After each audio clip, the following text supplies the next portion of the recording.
LCF. La Chine en français.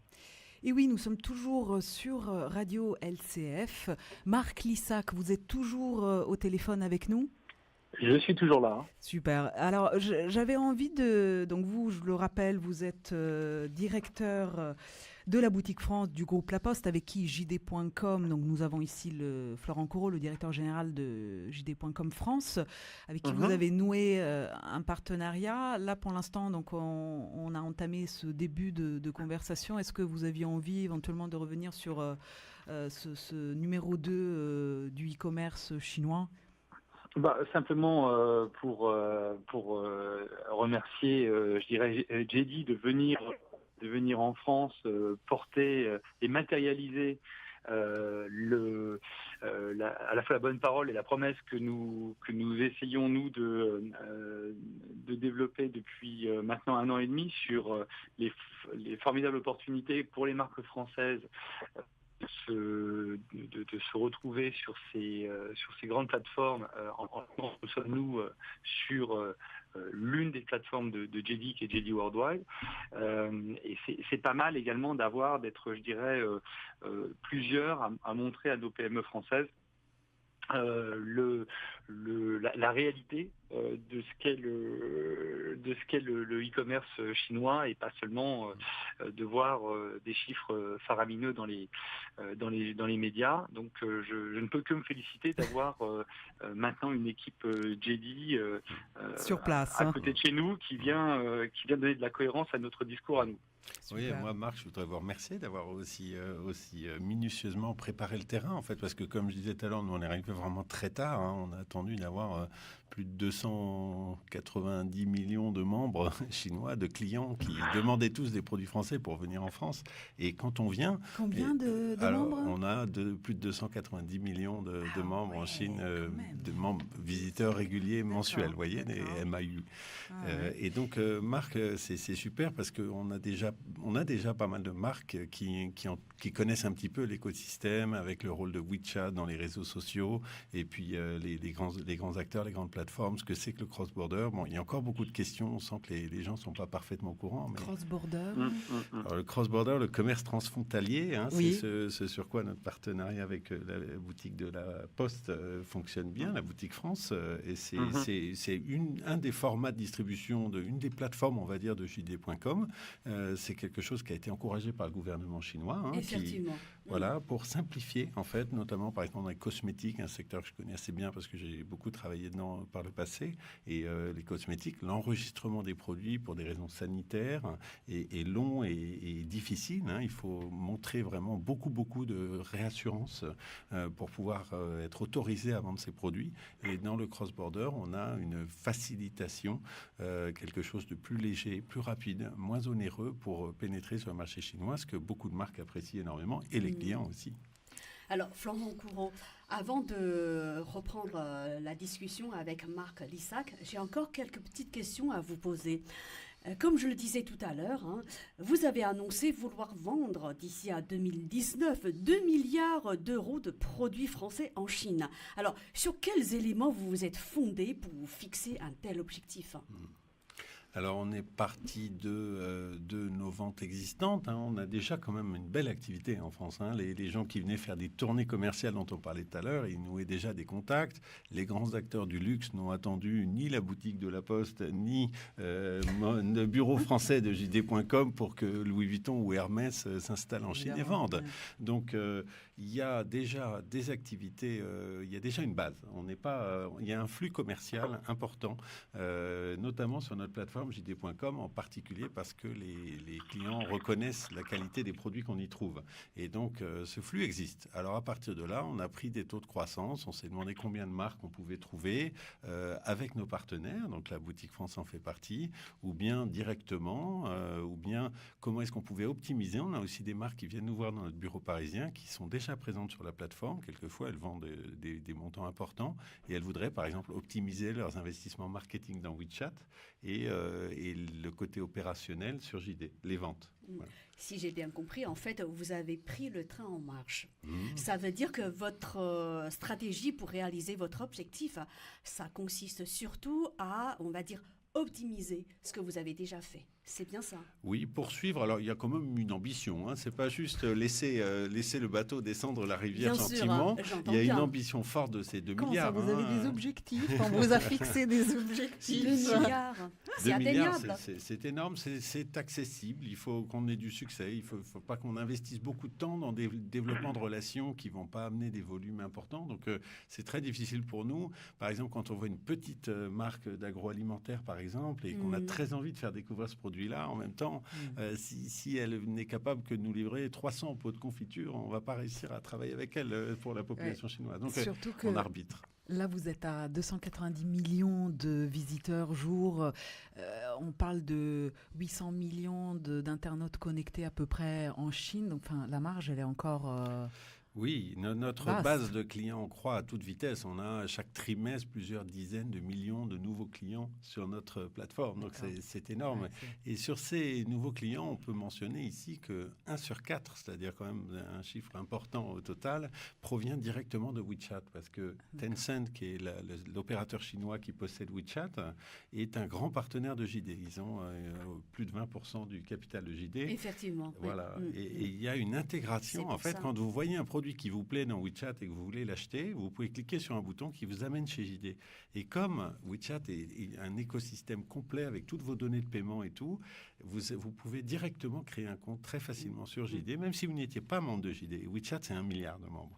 Et donc, 1 milliard. voilà, 1 milliard. Chine et monde entier, c'est ça? Et alors, c'est À peu près. 800, 900 millions, c'est Oui. presque tout. Enfin, mettons plus de 800 millions d'utilisateurs en Chine. c'est énorme. Ça, C'est c'est au énorme. moins le cas. Et donc, des gens viennent chez nous et finalement, ils n'utilisent JD que pour concrétiser leur achat, si vous voulez. Et donc, il y a une augmentation. Ça, c'est une source de nouveaux clients importante. Hein. Mais il y a beaucoup d'autres sources. Hein, l'urbanisation, l'accès... l'accès aux marques, en fait. Et les gens veulent plus forcément aller au commerce de proximité, acheter ce qu'ils avaient l'habitude d'acheter. Ils ont envie de découvrir des choses nouvelles. Et c'est là qu'ils viennent sur des plateformes comme la nôtre. Maintenant, on va revenir sur les marques. Hein. Combien avez-vous déjà vendu de marques sur votre site aujourd'hui? Alors, on a déjà plusieurs centaines de marques françaises. Référencées? Alors oui, référencées qui ont des magasins sur le site ou qui ont des produits. Voilà. Lesquels, par exemple? Après, bon, alors on peut vous Citez donner quelques noms, Saint-Laurent que vous connaissez, si vous voulez, dans L'Oréal, Coty. Alors par exemple, Coty, aujourd'hui, c'est un groupe un peu américain, mais il y a des marques françaises dedans. Vous voyez, Bourgeois, c'est une définition un peu difficile, mais Marionneau, voilà, des Français.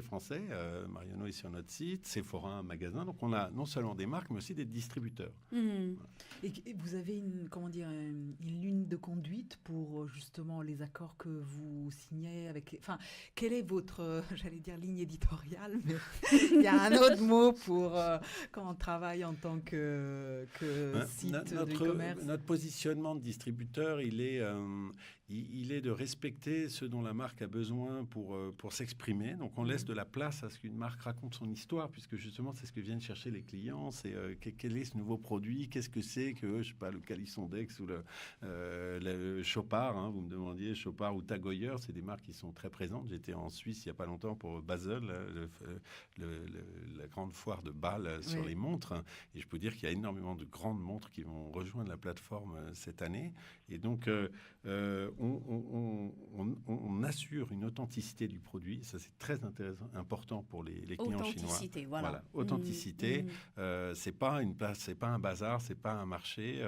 Vous êtes sûr que chez JD, on a acheté le produit soit à la marque directement, soit à un distributeur dont on a vérifié l'accréditation par la marque. Ça, c'est important. Et les Chinois sont très sensibles à ça.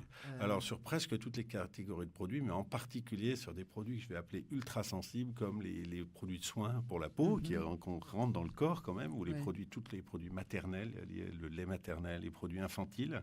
Ça, c'est des produits sur lesquels la garantie d'authenticité est essentielle. C'est une des raisons, je crois, pour le succès du cross-border dont on parlait tout à l'heure, le commerce transfrontalier, parce qu'on est sûr qu'il a été importé, si vous voulez.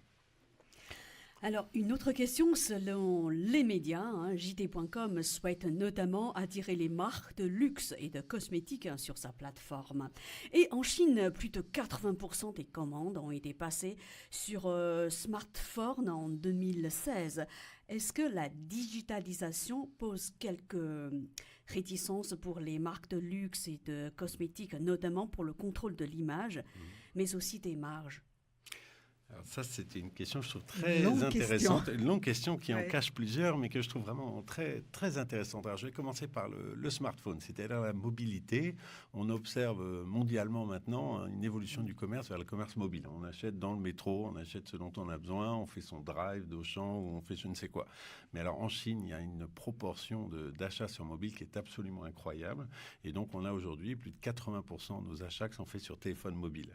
Ça, c'est vraiment des chiffres. On en est très, très loin en France et même aux États-Unis, je crois. Hein. Donc le mobile est le point d'entrée dans la plateforme pour une grosse majorité des achats.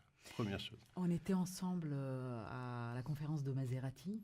Oui. Et moi, j'étais vraiment épatée du fait qu'aujourd'hui, des jeunes Chinois puissent acheter une Maserati sur leur mobile, sur leur mobile, en ligne.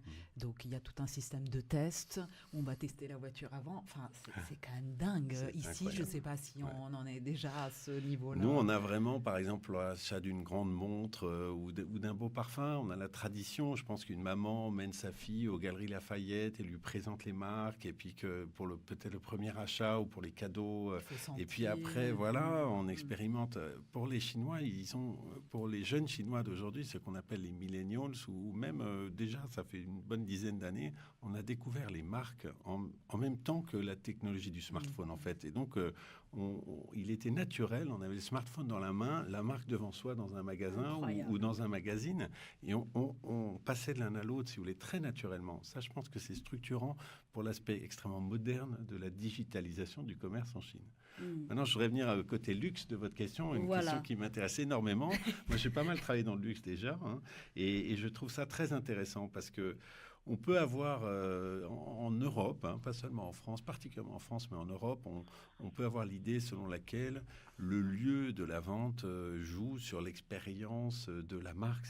C'est d'ailleurs une idée à laquelle je souscris en partie. C'est important. Quand on va acheter quelque chose avenue Montaigne, c'est un achat particulier parce que cette avenue est magnifique. Donc c'est vrai. Et si on est dans un faubourg crasseux, c'est pas la même chose quand on achète quelque chose. Donc en Europe, on pense vraiment que le lieu de la vente est structurant pour l'appréciation de la marque. Et les plateformes digitales viennent un peu poser une question par rapport à ça. Parce que quel est le lieu de la vente? On est dans le monde digital. On recrée un univers assez magique. Donc, il y a une plateforme de JD dont je voudrais parler maintenant qui s'appelle Top Life, qui a été dédiée au luxe et dans laquelle on a une expérience de client. C'est un peu une avenue Montaigne dans l'urbanisme de JD.com, si vous voulez. Voyez, c'est un petit peu Top ça. Life. Et Top Life, elle s'appelle. Donc, on a le cross-border dont on a parlé tout à l'heure. On a JD.com qui est, on va dire, le vaisseau amiral, le principal vecteur de vente, et JD.com qui est la plateforme dédiée pour le luxe. Quand vous allez là, vous avez quelque chose d'extrêmement soigné en termes de présentation des produits, raconter l'histoire de la marque, et on essaye d'expliquer aux marques qu'on leur donne l'occasion de s'exprimer aussi bien dans un espace digital que dans un magasin qui leur appartiendrait. Et donc, c'est la discussion qu'on a avec pas mal de marques, y compris des marques de très grand luxe, qui s'intéressent quand même à ce qu'on peut faire, même si officiellement elles disent ne pas vouloir aller encore dans le monde digital. On sent qu'il y a une espèce de bascule en ce moment, le luxe et le digital. On a accepté 2 belles marques de luxe cette année sur la plateforme, c'est Saint-Laurent du groupe Kering et Alexander McQueen également du groupe Kering. Depuis, on a encore signé les lunettes de Kering, vous voyez, donc c'est toute la partie lunettes. Donc le luxe est en train de basculer, et même une très belle enseigne comme Chanel qui dit que l'expérience de ses produits passe par l'expérience en magasin aujourd'hui. Elle a investi. Alors, elle a investi dans un site qui s'appelle Farfetch, dans lequel nous avions investi l'année dernière. Et il s'agit de se digitaliser d'une certaine manière. Voilà. Et toute cette transformation, je la trouve passionnante. Marc Lissac, vous êtes toujours au téléphone avec nous. Ne partez pas parce qu'on vous retrouve tout de suite après Margherita pour poursuivre autour de votre coopération donc avec JD.com.